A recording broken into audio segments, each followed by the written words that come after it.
नमस्कार, मैं उमेश कुमार स्वागत करता हूं आप सभी का आपके अपने YouTube channel HK knowledge and more पर। मैं आज बहुत ही महत्वपूर्ण टॉपिक के बारे में बात करने जा रहा हूं, आईयूपीएसी नामकरण प्रणाली के बारे में। जैसा कि आप हेडिंग देख पा रहे होंगे, नॉमेनक्लेचर ऑफ ऑर्गेनिक कंपाउंड की कार्बनिक यौगिकों का हम नामकरण कैसे करते हैं, इस संबंध में ये वीडियो रहेगा। ये बहुत इंपॉर्टेंट हो सकता है क्योंकि ये जो एग्रीकल्चर साइंस का सिलेबस है उसके बेस पर मैं बताऊँगा, लेकिन प्राइमरी जो कंडीशन है वो सबके लिए लागू होगा, सबके लिए काम आएगा। उन सब स्टूडेंट के लिए बहुत अच्छा और हेल्पफुल हो सकता है जो किसी भी प्रकार से केमिस्ट्री का स्टडी करते हैं, अध्ययन करते हैं, नीट के लिए, जेईई के लिए, अदर टाइप्स के एग्ज़ाम के लिए जिसमें केमिस्ट्री का पोर्शन आता है या आईयूपीएसी नामकरण पूछा जाता है, उसके बारे में मुझे चर्चा करना है। ठीक है, वैसे नामकरण के लिए, कार्बनिक यौगिकों के नामकरण के लिए 5 पद्धतियाँ बताई गई है। जैसे इसमें आता है एक ट्राइबल सिस्टम बोलते हैं, जिसको हम लोग कॉमन और ट्राइबल सिस्टम कह सकते हैं, साधारण या रूट प्रणाली, डेराइव्ड सिस्टम व्युत्पन्न प्रणाली, द जिनेवा सिस्टम जिनेवा प्रणाली, आईयूसी सिस्टम मतलब एक सिस्टम है जो जिनेवा प्रणाली के बाद प्रोड्यूस किया गया था। उसके बाद लास्ट में आता है आईयूपीएसी सिस्टम। ठीक है, जब लोगों को ये लगने लग गया था कि ऑर्गेनिक कंपाउंड जो बहुत सारे मात्रा में खोज लिए गए थे, अलग अलग देशों में अलग अलग प्रकार के नाम उसका रखा जा रहा था, इसलिए आवश्यकता महसूस होने लगी कि क्यों ना इनका एक ऐसा नाम हो जो पूरे वर्ल्ड वाइड एक ही हो, सारे विश्व में एक ही नाम से उसको जाना जाए। इसलिए सबसे सफल प्रयास 1892 में हुआ था, आपको पता होना चाहिए, 1892 में हुआ था। इसके बाद 1957 में एक इंटरनेशनल यूनियन ऑफ केमिस्ट के द्वारा, इंटरनेशनल यूनियन ऑफ केमिस्ट के द्वारा, ठीक है, एक प्रणाली विकसित की गई जिसका नाम आता है आईयूपीएसी। आईयूपीएसी आप पूरा नाम जानते होंगे इसका, आपके सिलेबस में भी मिल जाएगा। International union of pure and applied chemistry. फिर से बोल रहा हूँ, international union of pure and applied chemistry, इसका ये पूरा नाम होता है। कभी कभी पेपर में ऑब्जेक्टिव में पूछा जा सकता है आपके लिए, तो ये मैंने बता दिया। अब मैं बात करता हूँ कि आप आईयूपीएसी नामकरण को किस आधार पर इसको तय करेंगे, कैसे आप इसको तैयार करेंगे। बहुत सिंपल, बहुत सरल है। पहले मैं इसका प्राइमरी कंडीशन बताऊँगा कि कैसे कैसे इसमें क्या क्या प्रोसीजर हो सकता है, उसके बाद मैं सिंपल रूल्स बताऊँगा जो आपकी बुक में है। ज़्यादा एग्जाम्पल नहीं दूंगा क्योंकि वीडियो लंबा हो सकता है। एग्जाम्पल के लिए आप बुक का ही सहारा लेंगे। बुक में जितने भी प्रकार के आईयूपीएसी नाम दिए गए हैं, alkane, alkene, alkyne, alcohol, aldehyde, ether, ester, जितने भी प्रकार के दिए होंगे, लगभग 13-14 प्रकार के दिए होंगे, उन सब का आप नाम याद कर लीजिए। पेपर में वहाँ से बहुत सारे सवाल पूछा जाता है, कोई 5 का नाम दे देते हैं, 5 का आपको आईयूपीएसी नाम और साधारण नाम लिखना रहता है। ठीक है, तो मैं यहाँ पर आपको विधि बताऊँगा, आप बुक से बाकी साधारण नाम और आईयूपीएसी नाम तैयार करेंगे। ठीक है, तो आईयूपीएसी नॉमेनक्लेचर के लिए हमको 3 चीज़ें याद रखनी पड़ती है। ठीक है, वो 3 चीज़ें क्या क्या है देखिए। एक होता है प्रीफिक्स, इंग्लिश में पढ़ते होंगे आप लोग प्रीफिक्स। ठीक है, जो पहले लगता है, प्री मतलब पहले, ठीक है ना, प्रीफिक्स पहले लगने वाला की बात कर रहे हैं हम लोग। ठीक है, मतलब पूर्व लगना बोलते हैं इसको। ठीक है, इसके बाद में एक होता है वर्ड रूट होता है। क्या होता है? वर्ड रूट होता है, ये दूसरा होता है।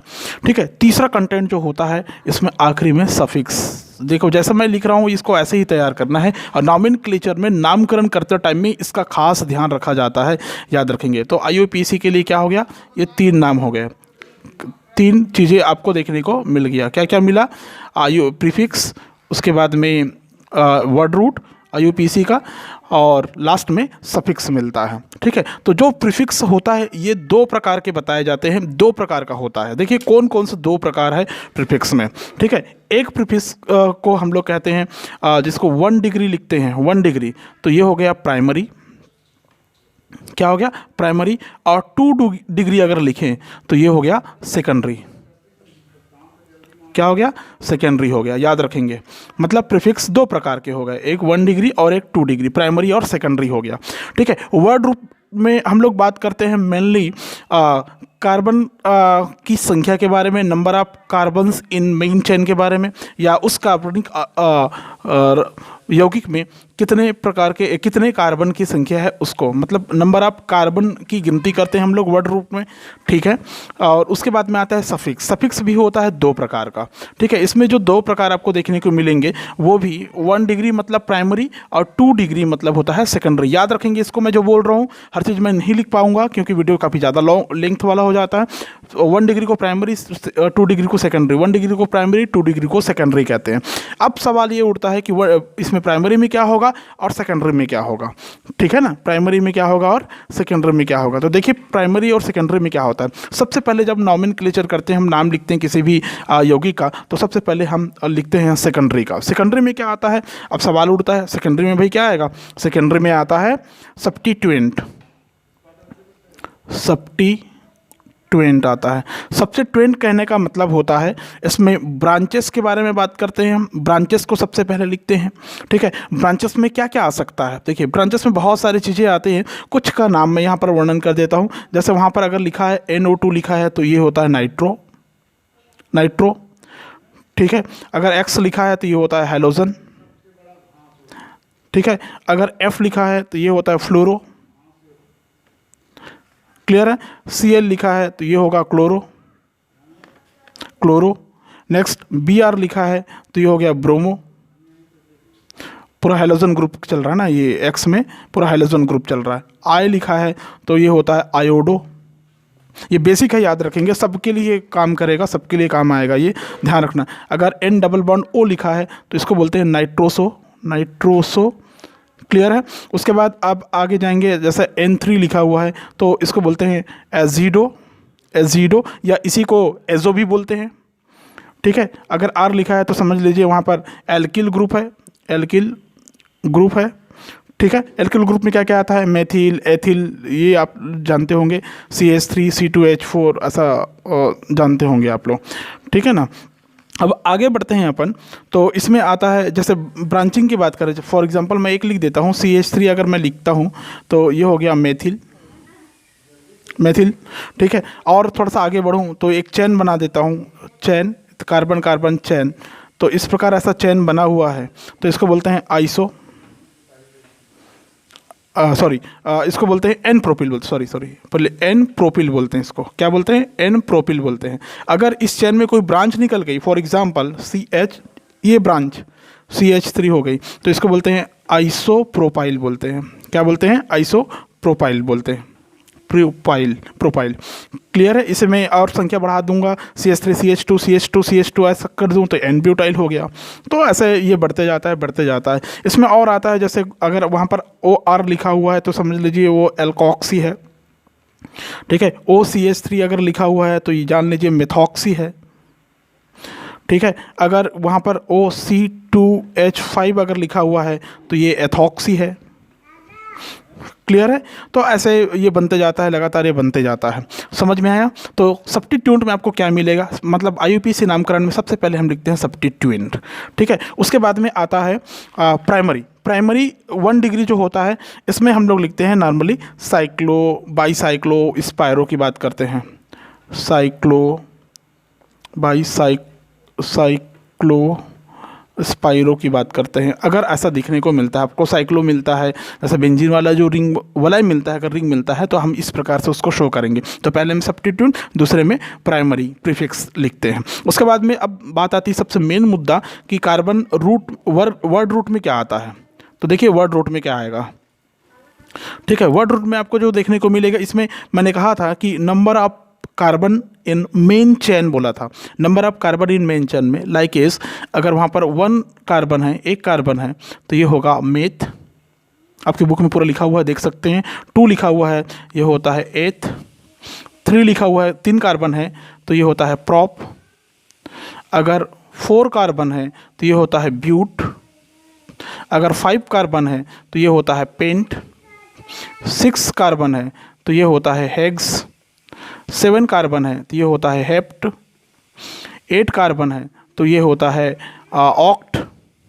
9 कार्बन है तो ये होता है नॉन।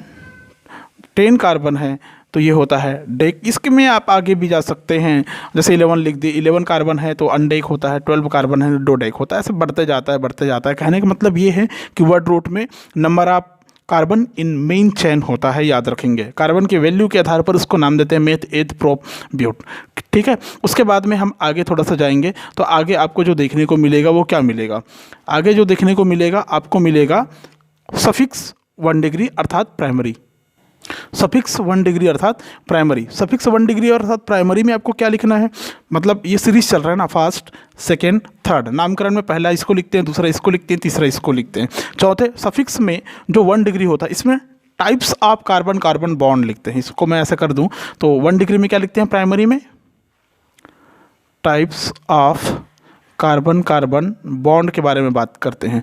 लाइक इस अगर वहाँ पर सिंगल बॉन्ड है तो वो होगा एन एल्केन, डबल बॉन्ड है तो ये हो गया इन एल्किन, और ट्रिपल बॉन्ड है तो आइन एल्काइन, आप लोग ऐसा जानते हैं। तो ये बॉन्ड के बारे में चर्चा करते हैं हम, बॉन्ड का डिस्क्रिप्शन देते हैं, वहाँ पर बॉन्ड के बारे में लिखते हैं, और आखिरी में हम लिखते हैं उस नामकरण पद्धति में अगर सफिक्स का 2 डिग्री या सेकेंडरी की बात करते हैं तो लास्ट में हम लोग लिखेंगे फंक्शनल ग्रुप के बारे में चर्चा करेंगे। फंक्शनल ग्रुप का वीडियो मैंने दिया है, फंक्शनल ग्रुप क्या होता है आपको पता होगा, ठीक है। जैसे OH लिखा हुआ है तो अल्कोहल, ठीक है। अगर CHO लिखा हुआ है तो एल्डिहाइड,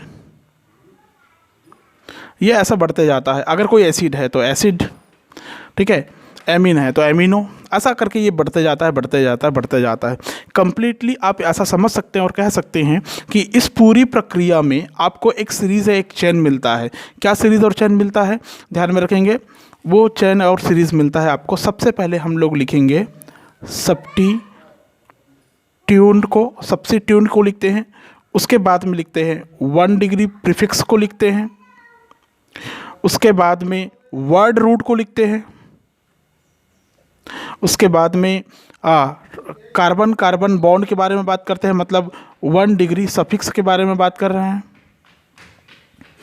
1 डिग्री सफिक्स के बारे में, मतलब कार्बन कार्बन बॉन्ड के बारे में लिखते हैं, और आखिर 2 डिग्री अगर सफिक्स हो गया, 2 डिग्री सफिक्स हो गया तो ये होता है फंक्शनल ग्रुप को दर्शाता है। तो यहाँ पर ये सेकेंडरी था, 2 डिग्री याद रखेंगे आप लोग, ठीक है। तो ये हो गया आपका वो सूत्र या फार्मूला, इसको याद कर लीजिए, आपको कहीं कुछ जाने की ज़रूरत नहीं पड़ेगी। इसके बेस पे आप बड़े से बड़े कार्बनिक यौगिक का आप नामकरण आसानी से कर सकते हैं, बेहतर तरीके से कर सकते हैं, ठीक है। एक जानकारी के लिए मैं आपको यहाँ पर इन ब्रैकेट बता देता हूँ, जैसे एल्केन है तो एल्केन का सूत्र होता है, सामान्य सूत्र होता है H2N+2 होता है। अगर एल्कीन की बात करें तो एल्कीन का CnH2n होता है। अगर एल्काइन की बात करते हैं तो एल्काइन का जो फार्मूला होता है वो होता है CnH2n-2 होता है। क्लियर है, तो ये हो गया एक बेसिक फार्मूला जिसके बेस पे आप पूरा नामकरण करते जाएंगे, ठीक है। अब मैं बात करता हूँ, जैसा कि आपने हेडिंग देखे थे नॉमेनक्लेचर ऑफ ऑर्गेनिक कंपाउंड, अब मैं बात करूँगा रूल्स के बारे में। किसके बारे में चर्चा करेंगे हम, रूल्स के बारे में चर्चा करेंगे। देखिए क्या क्या रूल्स इसमें बनते हैं, बहुत सिंपल से रूल्स बनते हैं, ठीक है। मैं बहुत सरल तरीके से इसको एक्सप्लेन कर रहा हूँ, बाकी आप अपने बुक से भी अच्छे से तैयार कर सकते हैं। मैं बात कर रहा हूँ रूल्स के बारे में, क्या क्या रूल्स बनेंगे। देखिए सबसे फर्स्ट रूल इसमें जो बनता है, हम लोग क्या करते हैं, सबसे पहले select the largest carbon chain, मतलब हम क्या करते हैं लार्जेस्ट कार्बन चेन को सेलेक्ट करते हैं। समझ में है, ये चैन कैसा होना चाहिए, सीधा या बेंड हो सकता है, मतलब select the largest chain carbon chain can be straight और बेंट लाइक इस। आप देखिए यहाँ पर मैं एक कार्बन ये कार्बन मान लो ये ऐसा वो बना हुआ है, ये इतना बना हुआ है, और बढ़ा देता हूँ चलो, ठीक है। और यहाँ से फिर से ऐसा एक सीरीज निकाल देता हूँ, ठीक है। तो अब देखिए सबसे लंबी कार्बन श्रृंखला का हमको चयन करना है, तो लंबी कार्बन श्रृंखला का चयन करना है तो देखिए कैसे चयन करेंगे आप, तो गिनती कर लीजिए 1 2 3 4 5 6, ठीक है। तो फॉर एग्जांपल अगर मैं गिनती करूं 1 2 3 4 5 6, इधर से 6 से ही हो रहा है, लेकिन अब इधर चला जाऊं, इधर से इधर चला जाऊं तो 1 2 3 4 5 6 7 8 हो जाएगा, ठीक है। तो आपको लंबी श्रृंखला कहाँ पर मिली, ये वाली लंबी श्रृंखला मिली। तो हमको क्या करना है, सबसे लंबी कार्बन श्रृंखला का चयन करना है, क्लियर। उसके बाद में दूसरा नंबर में हमको क्या करना है, इसमें क्या करना है, if 2 are more some number of chain, यदि उस श्रृंखला में 2 या 2 से अधिक बराबर नंबर कार्बन की प्राप्त होती है, तब हमको क्या सेलेक्ट कर रहे हैं, then select that chain which have large number of branches, मतलब किसमें सबसे ज़्यादा ब्रांच है उसको हम सेलेक्ट करते हैं, याद रखेंगे, ठीक है ना। If 2 are more some number of chain, if 2 are more some number of chain, then select that chain which have large number of branches। अगर दो से ज़्यादा आपको बराबर श्रृंखला दिखती है तब उस स्थिति में आप उस श्रृंखला का चयन करेंगे जहाँ पर क्या है, सबसे ज़्यादा ब्रांचिंग हुई होगी। फॉर एग्ज़ाम्पल देखिए, एक कार्बन श्रृंखला की बात कर रहे हैं हम लोग, ठीक है। मान लो यहाँ पर एक कार्बन यहाँ पर जुड़ा हुआ है, ठीक है, और यहाँ पर अपन ऐसे कर दे इधर, तो सबसे लंबी कार्बन श्रृंखला यहाँ पर देखिए दो ब्रांच दिखाई दे रहा है, एक इधर से ब्रांच दिखाई दे रहा है, एक इधर से ब्रांच दिखाई, ये एक ब्रांच और ये दूसरी ब्रांच, ये एक ब्रांच, ये दूसरी ब्रांच, ठीक है। अब सबसे लंबी कार्बन श्रृंखला का चयन करना है। 1 2 3 4 5, 1 2 3 4 5, 5 दोनों तरफ से बराबर हो रहा है, ठीक है ना, बराबर हो रहा है तो क्या करेंगे, सबसे ज़्यादा ब्रांच किस में है वो देखेंगे, ठीक है। सबसे ज़्यादा ब्रांच किस में है, 1 2 3 इसमें है, तीसरे नंबर पर है, ठीक है। तो इसका हम सिलेक्शन कर लेंगे, ये ऐसा क्लियर है। उसके बाद में थर्ड नंबर आता है, start the numbering so that substitute gets lowest number. मतलब हम क्या करेंगे, उस श्रृंखला में सब्स्टिट्यूट का सबसे कम नंबर किस नंबर पे आ रहा है, किस कार्बन परमाणु पे जुड़ा हुआ है। मतलब हम नंबरिंग करना शुरू करते हैं, कहना मतलब start the numbering so that substitute gets lowest number, ठीक है। लाइक एस 1 2 3 4 5 कार्बन अगर हम लोग लिखे हैं, ठीक है, मान लो यहाँ पर एक ब्रांच है, तो हम लोग क्या करेंगे, start the numbering so that substitute gets lowest number. हम लोग ये देखते हैं, अगर मैं इधर से काउंट करूँ 1 2 3 4 5, तो चौथे नंबर पर आपको ब्रांच दिख रहा है। लेकिन अगर इस नियम के अनुसार अगर मैं कहूँ तो सबसे लोएस्ट नंबर कौन सा आएगा, 1 2 दूसरे नंबर पर जुड़ा हुआ आएगा, ठीक है। दूसरे नंबर पर क्या जुड़ा है, सी मतलब मेथाइल, तो इसका नाम क्या हो जाएगा, 2 मेथाइल 1 2 3 4 5 कार्बन है, मतलब पेंट, तो ये क्या हो गया, पेंटेन।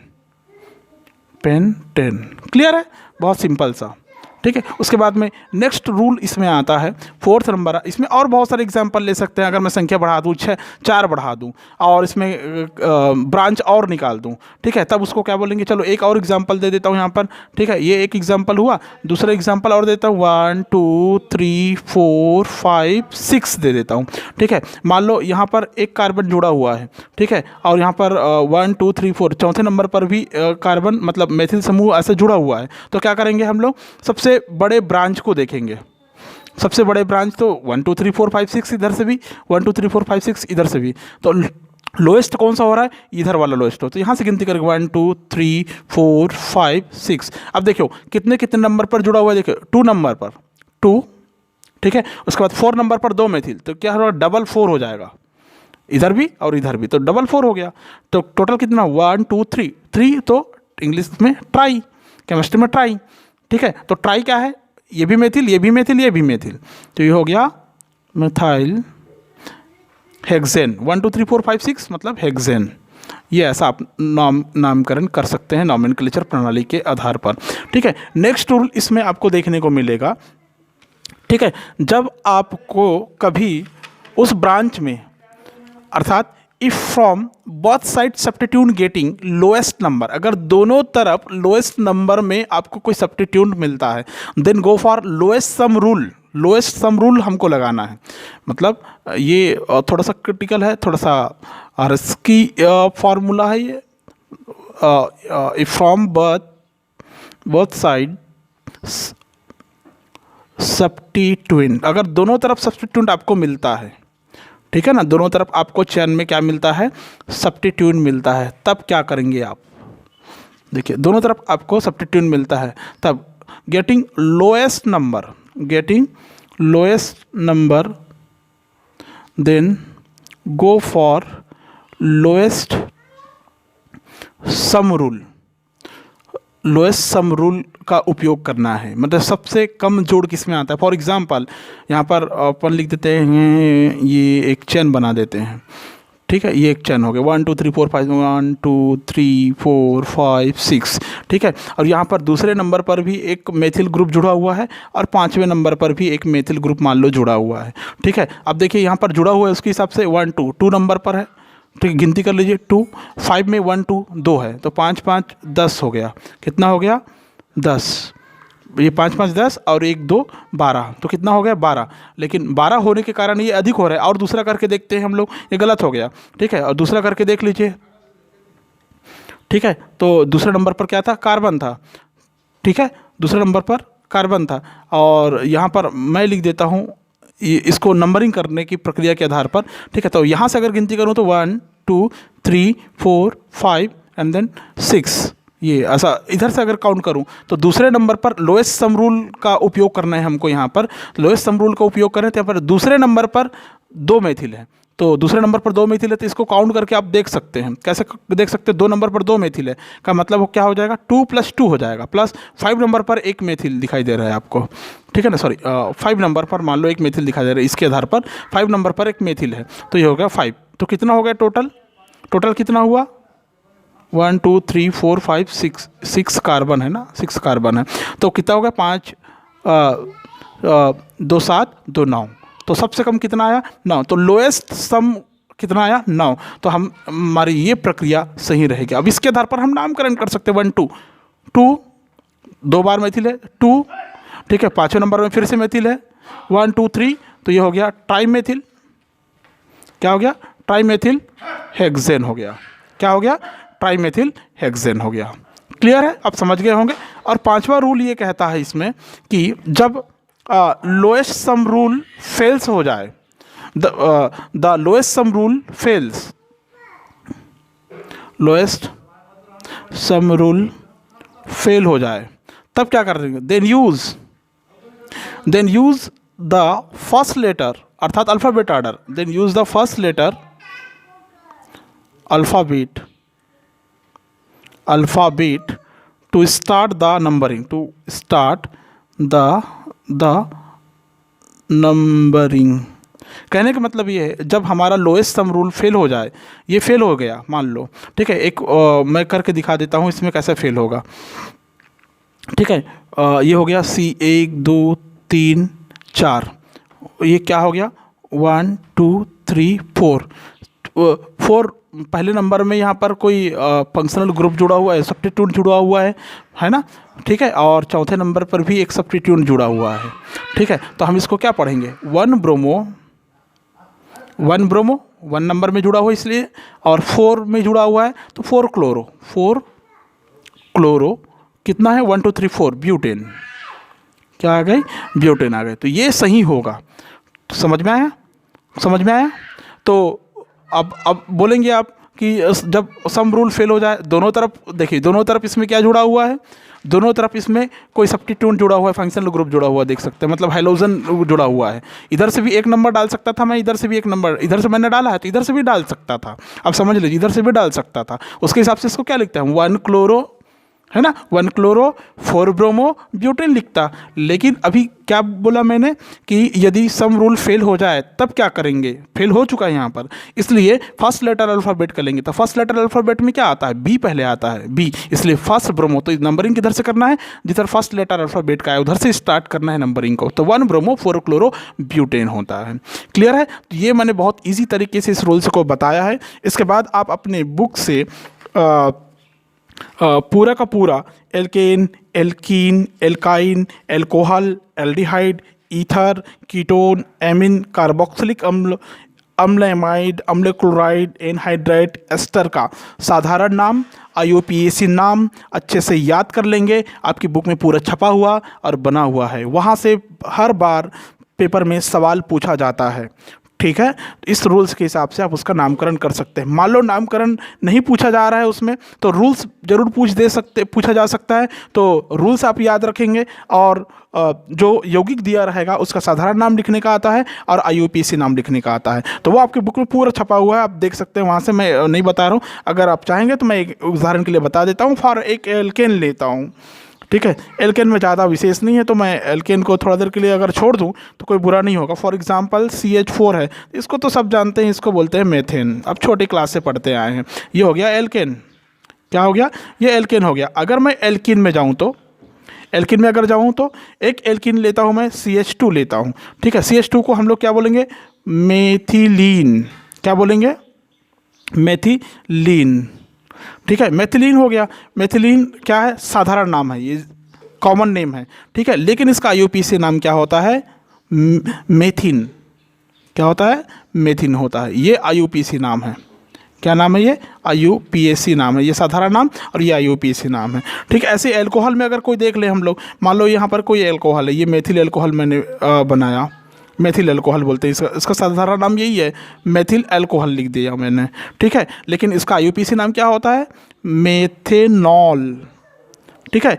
समझ में आ गया? मतलब एल्कोहल में एन की जगह पर ऑल जुड़ जाता है तो मेथेनॉल हो गया। तो ऐसे ये हो गया साधारण नाम, ये हो गया IUPAC नाम। ऐसे पूरा सीरीज़ आप तैयार कर लेंगे, लिख लिख के याद कर लेंगे, नोट कर लेंगे, ये पहचानने आना चाहिए आपको। उसके बाद में साधारण नाम क्या होता है वो, और उसका IUPAC नाम हो क्या होगा वो, इस रूल्स के हिसाब से ये बना दिया गया है आपकी बुक में, आप उसको अच्छे से तैयार कर लेंगे। वीडियो पसंद आए प्लीज़ वीडियो को लाइक करें, शेयर करें और कमेंट करें। चैनल पर पहली बार आए तो प्लीज़ चैनल को सब्सक्राइब कर ले, ताकि इसी प्रकार की वीडियो आपको मैं हमेशा प्रोवाइड कर सकूँ। Thank you so much.